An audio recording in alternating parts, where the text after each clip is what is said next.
कर्म क्या है, आप इसके बारे में जानते हो। आपने यह तो सुना ही होगा कि अच्छे कर्मों का फल अच्छा ही मिलता है। अगर अच्छे कर्म करोगे तो उसका अच्छा ही परिणाम आपको मिलेगा, और वहीं अगर बुरे कर्म करोगे तो उसका फल और परिणाम आपको बुरा ही मिलेगा। अच्छे कर्म आपको खुशियां देंगे, वहीं आपके बुरे कर्म आपको दुख ही देंगे और आपकी जिंदगी को नर्क बना देंगे। यहां तक तो सब सही है, लेकिन आपने कर्मों के बारे में यह भी सुना है कि अच्छा इंसान हमेशा दुखी रहता है और वहीं दूसरी ओर बुरा इंसान हमेशा सुखी रहता है। अगर ऐसा है तो अच्छे कर्मों का अच्छा फल कैसे हुआ, बल्कि बुरे कर्मों का अच्छा फल हुआ। आखिर यह कर्मों का सारा खेल क्या है, यह कैसे हमारी जिंदगी को प्रभावित करते हैं। अगर हम यह समझ जाएं कि कर्मों का चक्र आखिर चलता कैसे है, तो हमें जिंदगी में सुख मिल सकता है, क्योंकि हम सिर्फ वही काम करेंगे जिससे हमें अच्छा फल प्राप्त हो।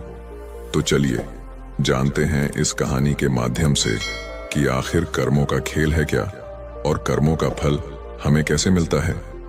एक नगर में एक व्यापारी रहता था। वह व्यापारी बहुत धनवान था। अपने नगर के बड़े बड़े व्यापारियों में उसका नाम लिया जाता था। अपने खुद के नगर में भी उसका बहुत नाम था। धीरे धीरे समय बीतता गया।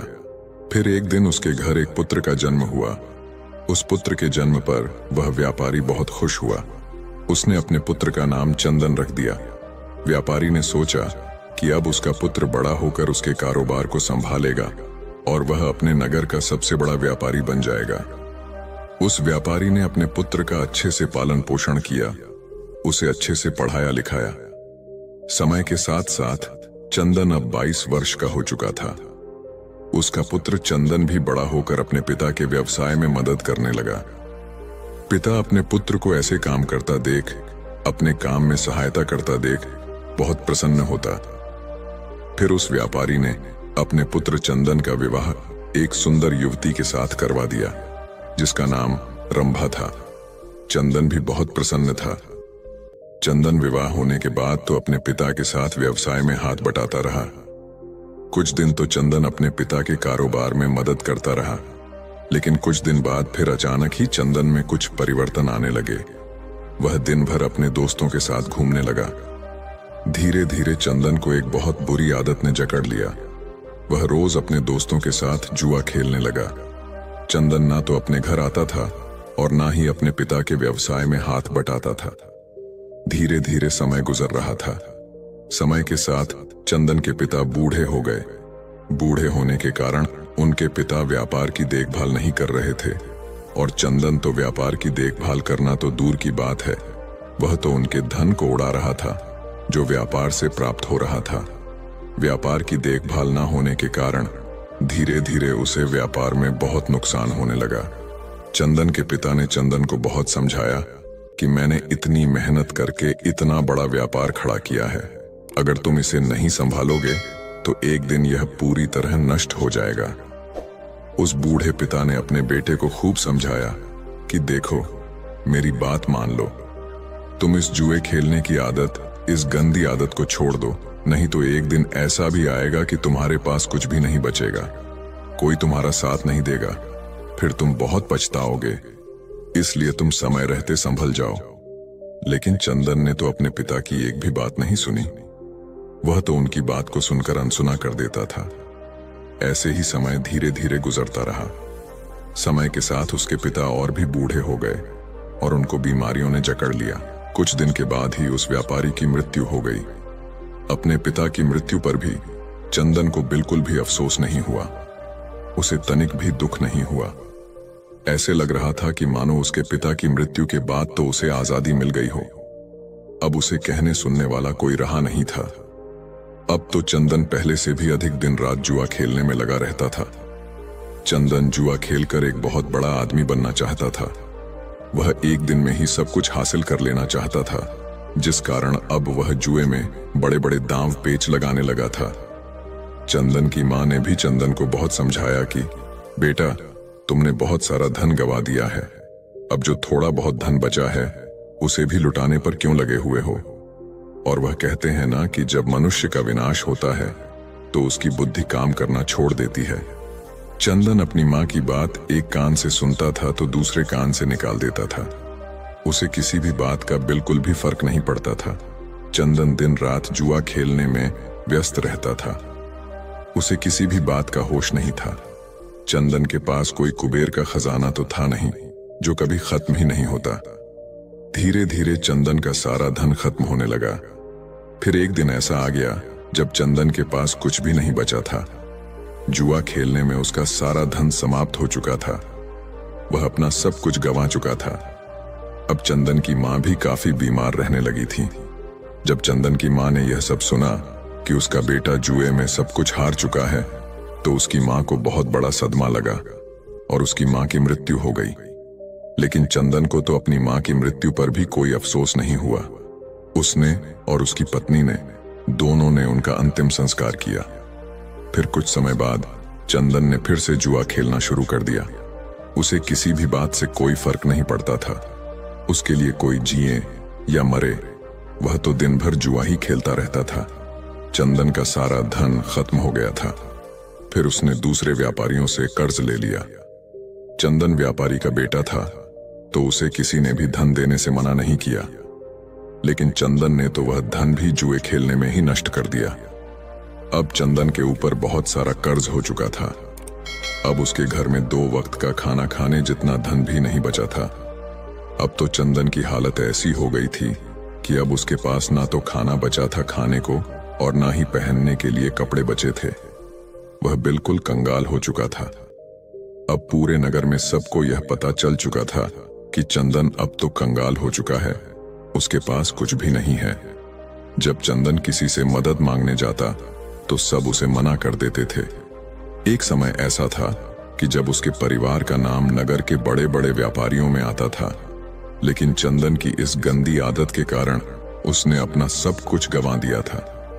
कोई भी उसकी मदद नहीं करता था।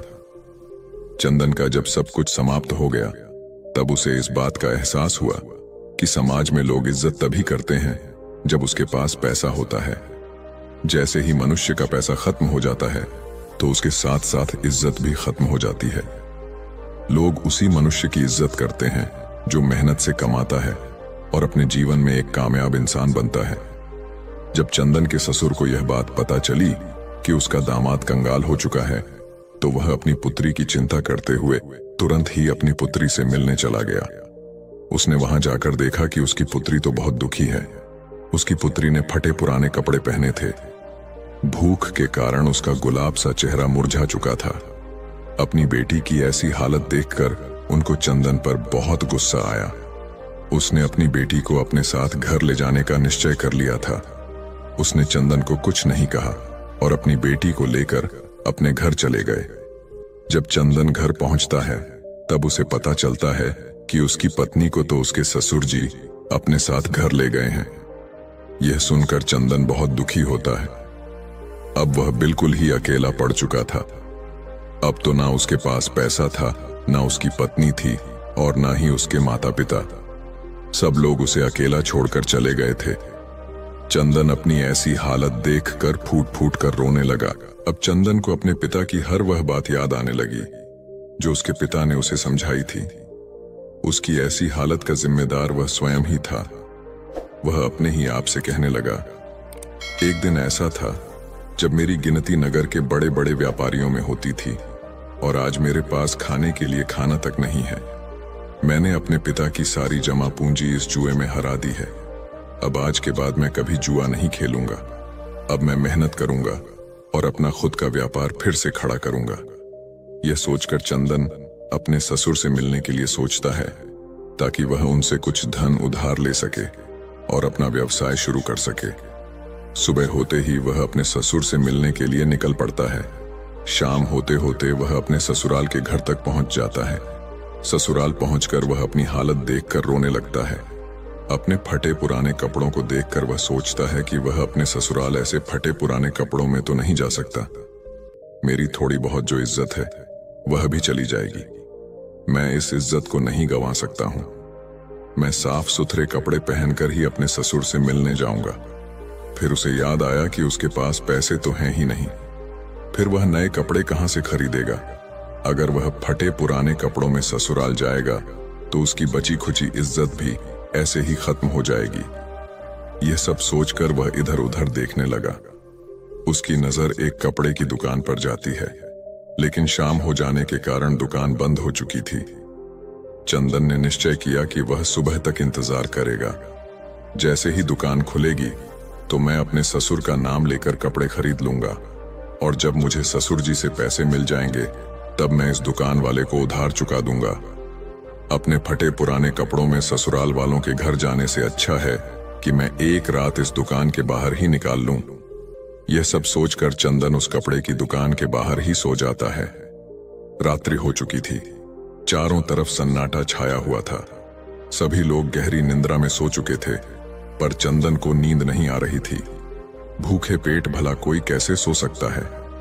चंदन भूख के मारे इधर उधर करवटें ले रहा था। तभी चंदन ने देखा कि एक युवक चुपचाप दुकान के भीतर जा रहा है। उस युवक के भीतर जाने के कुछ देर बाद ही एक स्त्री भी दबे पांव उसी तरफ आई और दुकान के अंदर चली गई। चंदन को स्त्री अंधेरे में भी जानी पहचानी लग रही थी। चंदन ने उस स्त्री को ठीक ढंग से देखने के लिए दुकान की खिड़की से दुकान के अंदर झांका, तो उसने जो देखा वह देखकर उसके होश उड़ गए, क्योंकि वह औरत कोई और नहीं बल्कि उसकी ही पत्नी थी। फिर चंदन ने अपनी पत्नी और उस युवक की बातें ध्यान से सुनी। चंदन की पत्नी उस युवक से कह रही थी, हे मेरे प्राण प्रिय, मैं तुमसे बहुत प्रेम करती हूं और मैं तुमसे विवाह करके पूरी जिंदगी तुम्हारे साथ रहना चाहती हूं। मैंने आज तुम्हें यहां एक राज्य की बात बताने के लिए बुलाया है, ताकि हम विवाह के बाद आराम से रह सकें। हमारे पास किसी भी चीज की कोई कमी ना हो। उस युवक ने बड़ी उत्सुकता के साथ पूछा, कौन सा राज? तुम किस राज की बात कर रही हो? फिर चंदन की पत्नी ने उस युवक से कहा, मेरे ससुर जी बहुत धनी व्यापारी थे। उनके पास बहुत सारा धन था। उन्होंने अपने जीवन में बहुत कठिन परिश्रम किया था और खूब सारा धन कमाया था। उन्होंने अपने जीवन में 4 घड़े सोने के सिक्कों से भरवाकर मकान के चारों कोनों में गड्ढा खोदकर छुपा दिए थे। यह काम उन्होंने इसलिए किया था ताकि बुरे समय में उस धन का उपयोग किया जा सके। उन्होंने अपने बेटे को तो उस धन के बारे में कभी नहीं बताया, क्योंकि उन्हें डर था कि कहीं वह उनका जुआड़ी बेटा उस धन को भी जुए में न गवा दे। फिर मेरे ससुर की मृत्यु होने के बाद मेरी सास ने मुझे यह सब बताया था। यह सारी बात सुनकर वह युवक बोला, अब मुझे क्या करना चाहिए? तुम जैसा कहोगी मैं वैसा ही करूंगा। फिर चंदन की पत्नी ने उस युवक से कहा, तुम जल्दी से मेरे ससुराल जाओ और मेरे मूर्ख पति से वह मकान खरीद लो। वह मकान तुम्हें आसानी से दे देगा, क्योंकि उसने अपनी सारी जमा पूंजी तो जुए में हरा दी है। अब उसके पास कुछ भी नहीं है और उसे पैसों की बहुत जरूरत है।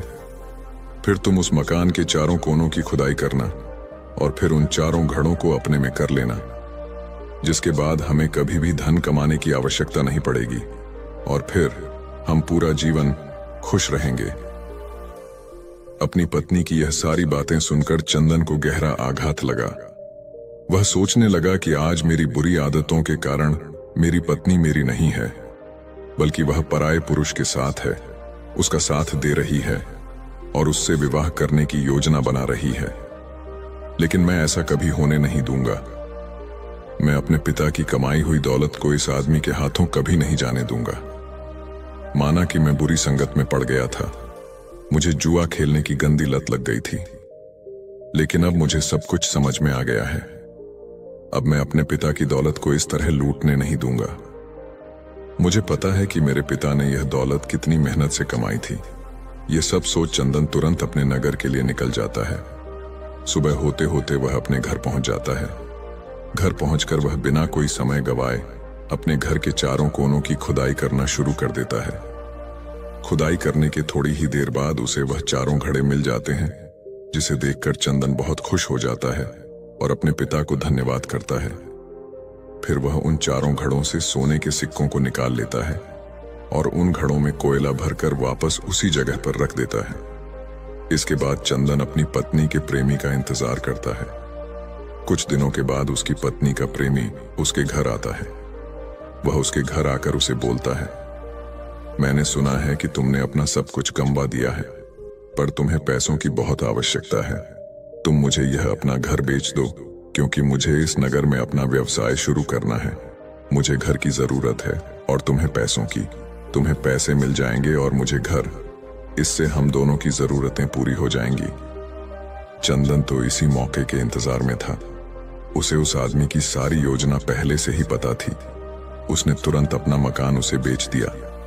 फिर चंदन मकान बेचने से मिली रकम और सोने के सिक्कों को लेकर दूसरे नगर को चला गया, ताकि वह वहां जाकर अपना व्यवसाय शुरू कर सके। वहां पहुंचकर चंदन ने अपना व्यापार शुरू कर दिया। शुरू में उसे बहुत कठिनाई हुई। उसने खूब मेहनत की और अपने आप को बुरी आदतों से दूर रखा। व्यापार में कभी कभी थोड़ी थोड़ी ऊंच नीच हो जाती थी, लेकिन उसने सब कुछ संभाल लिया। आखिर वह भी व्यापारी का ही बेटा था। उसे व्यापार के बारे में सारी जानकारी थी। धीरे धीरे चंदन का व्यापार चल पड़ा। थोड़े से दिनों में ही उसने बहुत सारा धन कमा लिया। फिर उस नगर में रहने वाले एक सेठ की नजर चंदन पर पड़ती है। सेठ ने चंदन को देखकर यह सोचा कि यह युवक बहुत बड़ा मेहनती है। इसने इतने कम दिनों में अपने व्यापार को बुलंदियों पर पहुंचा दिया है। मैं अपनी बेटी की शादी इस युवक से कर देता हूं। मुझे अपनी बेटी के लिए इससे अच्छा लड़का तो मिल ही नहीं सकता है। फिर वह सेठ उसी वक्त चंदन के पास आया और चंदन के सामने शादी का प्रस्ताव रख दिया। चंदन ने भी सेठ का प्रस्ताव स्वीकार कर लिया। सेठ ने फिर कुछ दिन बाद अपनी बेटी की शादी चंदन से करवा दी। अब चंदन के पास वापस पहले जैसा सब कुछ हो गया था। उसने धन कमा लिया था, इज्जत कमा ली थी और शादी भी हो गई थी। अब उसके पास सब कुछ था। अब चंदन अपना जीवन हंसी खुशी से व्यतीत करने लगा। अब उसके पास किसी भी चीज की कोई कमी नहीं थी। उधर चंदन की पुरानी पत्नी का प्रेमी वह घर पाकर बहुत खुश हो रहा था। लेकिन जब उसने मकान के चारों कोनों की खुदाई की तो उसे सोने के सिक्कों के बदले कोयले के भरे घड़े मिले। कोयले से भरे घड़े को देखकर वह छाती पीट पीट कर रोने लगा। उस युवक को चंदन की पत्नी पर बहुत क्रोध आ रहा था। वह सोच रहा था कि काश उसने उसकी बात नहीं मानी होती। उसने मुझे ठगा है। अगर मैंने उसकी बात नहीं मानी होती तो मुझे आज अपना धन नहीं गंवाना पड़ता। मुझे ना तो सोने के सिक्के मिले और ना ही मेरे जीवन भर की पूंजी मेरे से छीन गई। इस घर को खरीदने में मैंने अपना सारा धन गंवा दिया है। अब मेरे पास कुछ भी नहीं बचा है। मैं तो बिल्कुल कंगाल हो चुका हूं। उस युवक ने निश्चय किया कि अब वह अपनी प्रेमिका यानी चंदन की पत्नी को सबक सिखाएगा। वह वापस अपने गांव लौटा और अपनी प्रेमिका को बुलाया और कहा, रंभा, तूने मुझे ठगने की कोशिश की है। मेरी सारी जमा पूंजी तूने बर्बाद कर दी। अब मेरे पास कुछ भी नहीं बचा है। तूने क्या कहा था कि उन घड़ों में सोने के सिक्के मिलेंगे, पर उन घड़ों में तो कोयले हैं। तुमने मुझे बर्बाद कर दिया, मुझे कहीं का नहीं छोड़ा। मैंने तुम्हारे ऊपर विश्वास कैसे कर लिया था। तूने मेरी जिंदगी बर्बाद कर दी है। अब तू देख मैं तेरा क्या हाल करता हूं। अब तू किसी को मुंह दिखाने लायक नहीं रहेगी।